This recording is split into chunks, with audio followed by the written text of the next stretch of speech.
Fournette to the house. They're on the board. Natty Ice looking to extend that lead. Got a first down. Drive continues for Atlanta. Hayden Hurst for the touchdown, so it's back to 24-7. Remember, 17-point lead, but Tom Brady, he's been down 28-3 to Atlanta. That was Super Bowl 51, so 24-7, that's child's play. Here comes Brady, late in the third. Once again, finds Mike Evans. Takes it to the 5-yard line. And then Brady. This time to Chris Godwin. God mode. The Bucs back in this thing. Now down just 10 points, 24-14. Brady back at it. Rob Gronkowski. These two have been doing it for decades. And then it's Leonard Fournette. Lowers the shoulder and gets his second rushing touchdown of the game. Tampa Bay inches back, now within just 3 points. Make that a tie ball game. Once down 17-0, Sean. It's 24 apiece before the Falcons try to get things going again. The ghosts of Christmas past coming back to haunt the Atlanta Falcons, not just from this year, but Calvin Ridley, believe it or not, is trying to do everything himself. No Julio Jones in this game, but Devin White says, I'm going to put a stop to this drive right here on 3rd and 6. He runs through the A-gap for a sack. Falcons would have to settle for a field goal here by Younghoe Koo. All right, Falcons are up 3. 6.5 minutes to go in the game. Tom Brady, 1st and 10. He goes deep. What did we talk about with Bruce Arians? No risk it, no biscuit. Tom Brady, the Buccaneers making a comeback. How about Antonio Brown making a comeback for his career? And that's right. All set up by a Zeke Turner block punt. So the Cardinals, Sean, out the gates early against Philly. Yeah, the Fordham Ram, Chase Edmonds, he was a game-time decision, right? He was a little banged up coming in.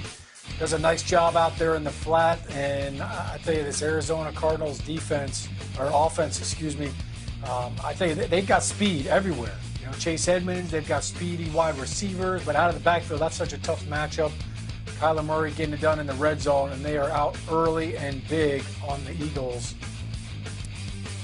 16-0 right now. We'll keep you updated late in the first quarter, less than a minute to go. Jets in Los Angeles, the new SoFi Stadium. It is a beauty. Sam Darnold, Chris Herndon. That's a first down. And the Jets 0-13 for the first time in franchise history. But they've been pretty good on their opening possessions of late. Ty Johnson, a little tiptoe down the sideline. That's a first down for the Jets. This is the worst offense in the NFL going up against the top defense in the NFL. And yet here come the Jets.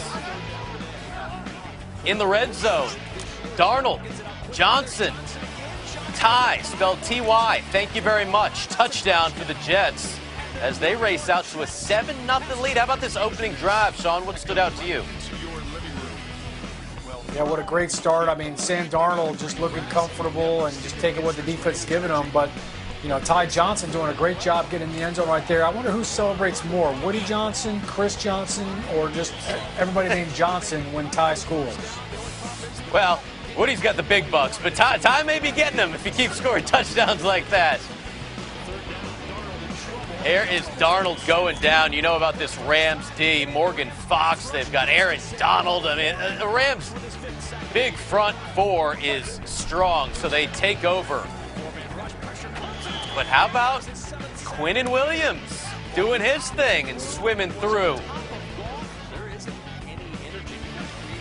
Yeah, Quinnen Williams, man, he's been so close all year to getting some big sacks, but this right here, this is something you don't expect from the Rams special teams. They mess up the number count. All right, nobody puts a hand on 49. He comes in there and gets a huge block. That's Hassel. 49 right there coming in from the right side of the screen. And what a huge play for the Jets, special teams. So driving, here comes Sam Darnold. He's pressured outside the pocket. Goes for, oh, he had it! He had Barrios. But he could not make that catch. Great effort from Sam Darnold. Played at SC. They've never played in SoFi Stadium. SC with a tough loss in the Pac-12 championship game. Settled for a field goal, and they get it. Sean, who had Jets 10-0 over the Rams early second quarter? Yeah, not many people, unless your name is Johnson. Cam Akers comes up limping here. Had 171 rushing yards in Week 14. Last 3 games, and averaging 3 times more carries, 4 times more yards. So that could be concerning. This as well for Rams fans. Nathan Shepard the sack. So what's Jared Goff going to do? Picked off. And back he goes to the 21. Ball's got the pick for the Jets, so they're already up 10-0. Now they are back inside the red zone. They've got a 2nd and goal as the New York Jets. Wow. 8:18 to go in the first half. They're threatening to take a 17-0 lead here. Yeah, Bryce Hall with a nice interception right there. I tell you, 0-13, I can't imagine how long of a season it's been for each and every one of them, but nothing would be better than getting a victory across the country and then being able to have that flight as a team back home to celebrate. That would be sweet victory, no doubt. And, of course, for all the guys going back there to play in California where they played their college ball, like you mentioned, with Sam Darnold at USC, what a big win that would be for Adam Gase. Obviously, with all the changes they made defensively, firing Greg Williams, the team is playing hard, and it's amazing how you get early points on offense, you get a special teams big play, and now the defense is coming alive. All right, back to the Chiefs and the Saints, and this duo has been doing it all year long. Patrick Mahomes, Tyreek Hill, touchdown Kansas City Chiefs. They are on the board first. Drew Brees back for the Saints. He's going to have some work to do. Remember, Mahomes had 3 interceptions Week 14, just 2 in his previous 13 weeks combined. A touchdown pass now in 24 straight games for Patrick Mahomes, as the former MVP puts the Chiefs up 7-0 right now against the Saints in New Orleans. You see Mahomes, 1 rush for 13 yards, 6 of 12, and that touchdown. Drew Brees has yet to complete a pass, has an interception as well. So, matchup of top quarterbacks, and right now, advantage Mahomes. Meantime, Dolphins and Patriots. Savon Ahmed with the touchdown for the Miami Dolphins, as the Patriots trying to avoid being eliminated from playoff contention in Week 15. I mean, you never see this from the New England Patriots, but no more Brady. They've got Cam Newton at quarterback, and how about the Miami Dolphins? They've played extremely well in Miami against the Patriots late in the season. Here's Tua Tagovailoa. Adds another touchdown. 9 touchdowns, 1 pick coming into this game, the highest ratio by a rookie in NFL history. Rookie quarterbacks, though, just 5-20 against Bill Belichick when Belichick is with New England. And remember what the Patriots defense did to Justin Herbert earlier this year and the Chargers. Tua Tagovailoa says, I got you, Bill, at least for now, as he goes into the end zone. 13-9. Tagovailoa, a little trickeration on the 2-point conversion, and they get it to take a 15-9 lead. What do you make of the quarterback, the rookie Tua Tagovailoa, Sean? Well, I think the first thing that comes to mind is seeing him run for that touchdown right there. The hip looks good, the ankles look healthy. But what I didn't like was that he didn't see the blitzer coming off the edge and didn't have an answer for it. So it's great that the young legs got him out of trouble, but at some point the brain's got to start figuring things out and seeing what the defense is doing. Give any young quarterback a good run game like they're having right there. That certainly helps out. But, yeah, you mentioned it. Miami has been like the Bermuda Triangle for the New England Patriots. They have just struggled Their game seems to disappear down there. Nobody knows where it went, what happened.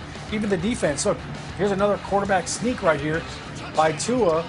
And, you know, the Patriots, they don't want to go to the playoffs. Look at the body language. Look at the posture. They're not even ready for the snap on that quarterback sneak. That second rushing touchdown for Tua Tagovailoa. That offensive line, you like to be a part of that, Sean. Yeah, I mean, you remember what it's like to just be on that goal line and then bust it in. Well, it's never fun. Quarterback sneak is the worst play in football for a center. Everybody ends up on top of you. So you've got 2,000 pounds of sweaty beef on top of you. And, yeah, it's never pretty, and it doesn't smell good either. Sweaty beef. That's the line of the day thus far. Belichick's Pats now 1-7 in December games at the Miami Dolphins. Not good. Tua Tagovailoa, this is good. First rookie quarterback to beat Belichick's Patriots since guess who? Geno Smith in 2013. It's been a minute.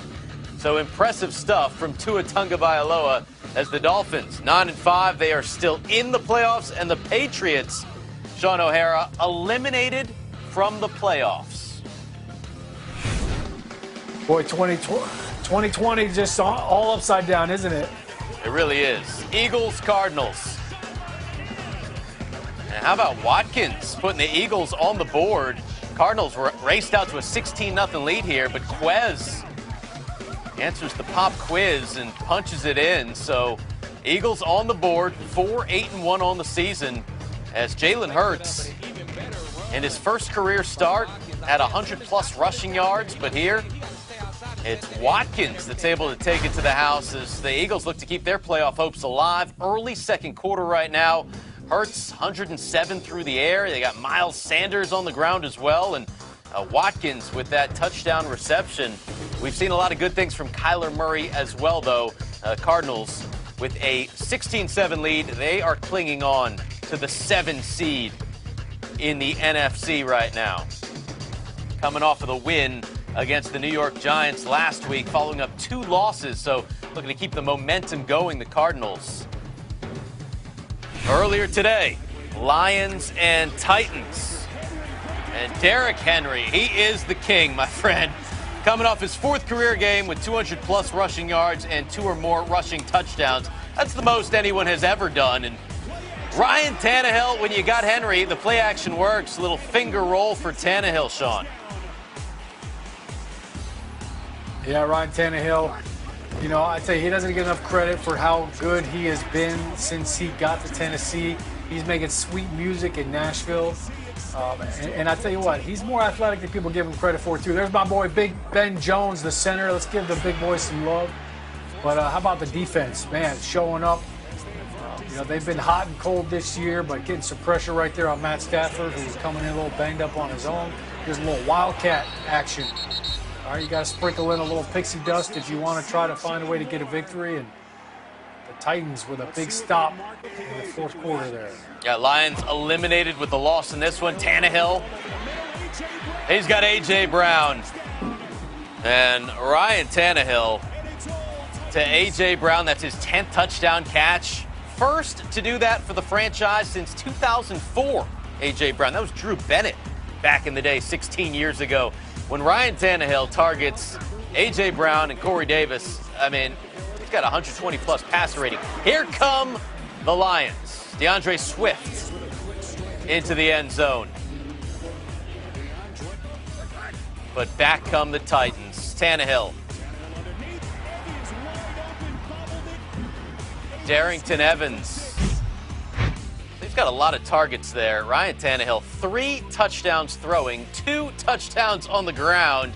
Impressive stuff. And then what's it like to block for a guy like Derrick Henry? Well, I had the pleasure of doing it. Brandon Jacobs was about his size. And I tell you what, it was always funny every single week, Steve, to see the defenders talk trash pregame. First quarter, everybody wants to come up and tackle him. By the 3rd quarter, people are diving out of the way. Nobody wanted to bring him down. Nobody wanted to hit him. And you just, by the 4th quarter, they were so worn out that he would literally just run right through the defense, and guys were bouncing off him like it was Tecmo Bowl. So Derrick Henry, I mean, look, we see 24 carries, 147 yards, and we're like, oh, that's an average day. What? No, I mean, that's still a really, really good day, but we're so spoiled by his 200-yard games. Leads the NFL in carries, rushing yards, rushing touchdowns. I mean, dude is a beast. All right, Texans and Colts. There's Deshaun Watson. Picks up the first down. Deshaun Watson, a career low in winning percentage. You know, team game, but career highs in most other things. Completion percentage, passing yards, touchdown to interception ratio, his passer rating. It's been a great year for Deshaun Watson. He's just not getting any help, Sean. Yeah, no, I mean, the wins have been really hard to come by, and they just like the Atlanta Falcons, have invented new ways to lose football games. There's Kiki Kuti with a touchdown, and, you know, look, you think about offensively, they get Brandon Cooks in, and he's been banged up. They trade away DeAndre Hopkins, and Deshaun never set a peep, but, you know, the defense, you're giving up plays like that to T.Y. Hilton right down the middle of your field. You've got no answer. You know, there's no excuse for that. You got to put that on Romeo Crennel and the defense. There's Zach Pascal from Phillip Rivers. One of 3 quarterbacks with 6 or more wins and 100-plus passer rating since week 6. Less than 30 seconds to go. Kiki Cutie fumbles at the 1. Who's on it? It's the Colts. Oh, what a costly error, but it's Darius Leonard. You saw that fist come in to punch it out. Great play from Leonard. And the Colts are all over it in the end zone, so a big win for Indianapolis. Improved to 10-4 right now, a 7-point win against the Texans. Filthy Phillip Rivers, 2 more touchdowns through the air. Jonathan Taylor's been balling, Sean. A touchdown for him and 83 yards. He looked like a wrecking ball today against that Texans defense. He was dragging defenders into the end zone, bouncing off guys, running through arm tackles. He looked really physical, and behind that Colts offensive line, he is really dangerous. But how about the Texans? All right, they fumble on their way into the end zone again. We saw Deshaun Watson do the exact same thing just a couple of weeks ago. Again, sometimes the longest yard will get you, and for the Texans, they're living on Heartbreak Ridge right now. So that's 2 wins for the Colts over the Texans in the past 3 weeks. Meantime, we got the Bears, who started the season 5-1. The Vikings, who started the season 1-5. They are both entering at 6-7, but it's the Vikings that have that man, Dalvin Cook. 47%, nearly half of the Vikings' touches this season. They also have Justin Jefferson. This wide receiver has broken out this season, leads all rookies in receiving yards, more than 1,000, adds to that, and then it's the Cook, who finds himself the entree. A touchdown for Dalvin Cook.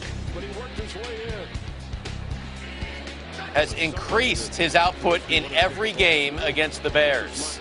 On the other side, David Montgomery, pretty solid game as well. 20-17 Bears right now. Under 7 to go in the third quarter. More from Montgomery. That's a first down. Since week 12, David Montgomery has been on fire.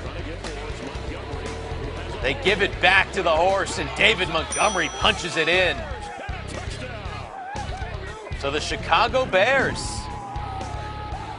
taking a 10-point lead on Minnesota. Take another look at this. What play do you call here? Well, take a look at the left guard, Cody Whitehair, on that play. I mean, he just totally body bagged the backside nose tackle on that play. Good job up front. And yeah, David Montgomery, I mean, signed, sealed, and delivered, just running right through the Vikings defense. Kirk Cousins, though, you know, he's not done. He's got a little mojo left in him, and he's trying to make some magic happen. He finds his tight end Tyler out in Conklin there, flat, Kirk Cousins. moving the chains. And now you got in the red zone. Dalvin Cook from Cousins. That sets up 1st and goal for the Vikings. They would settle for a Dan Bailey field goal. Kirk Cousins, clutch in the fourth quarter, leads the NFL in passing touchdowns and passer rating in the final quarter. So 3rd and 5, that is a first down. Justin Jefferson down 10. 8:14 to go. Cousins to Conklin. Mention how good he is in that final quarter. Captain Kirk, is he going to lead another comeback?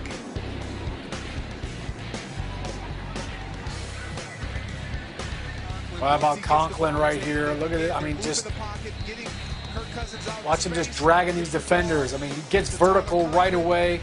Nice acceleration right there. And he takes 3 Bears defenders into the end zone. But Trubisky finds Allen. Oh, look at the footwork. Allen Robinson stays in bounds. So tick, tick, tick. Clock keeps going. Now 3:03 to go. 3rd and goal. Cameron Dantzler with the interception in the end zone. That's massive for the Vikings as they look to come back down 3. Trubisky, costly error, Sean. Yeah, you just can't do that right there. I mean, obviously, you know, he was throwing the ball to Allen Robinson right there, and the other defender just kind of falls off in it. But you've got to be extra careful down in the red zone. They were guaranteed at least a field goal down there, which would have made things different for the Vikings. That was 4th and 1 right there. They did not hand the ball to Dalvin Cook.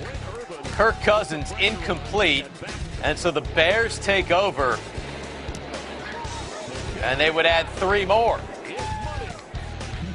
Cairo Santos, he had 4 field goals today for the Chicago Bears, so a 6-point lead. Less than a minute to go now, 10 seconds on the clock. Justin Jefferson right along the sideline, little toe drag swag. One more opportunity for Kirk Cousins and the Vikings. Take a look, 1 foot in. Wow. They review it. That looked barely like skimmed. Yeah.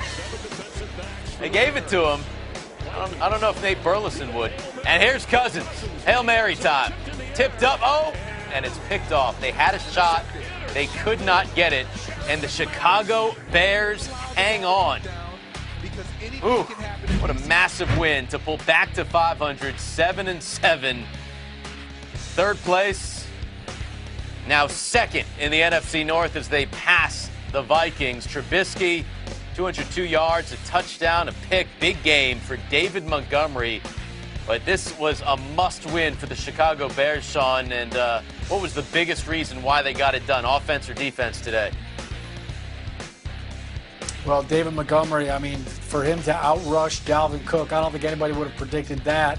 And then defensively, the fact that they held Adam Thielen to just 2 catches for 11 yards, that's pretty impressive. Justin Jefferson has been remarkable all year long, but to shut down Thielen like that, that's impressive. It's good to see Darnell Mooney, the rookie wide receiver, get in the end zone. They've missed him. Both Nick Foles and Trubisky have missed him on a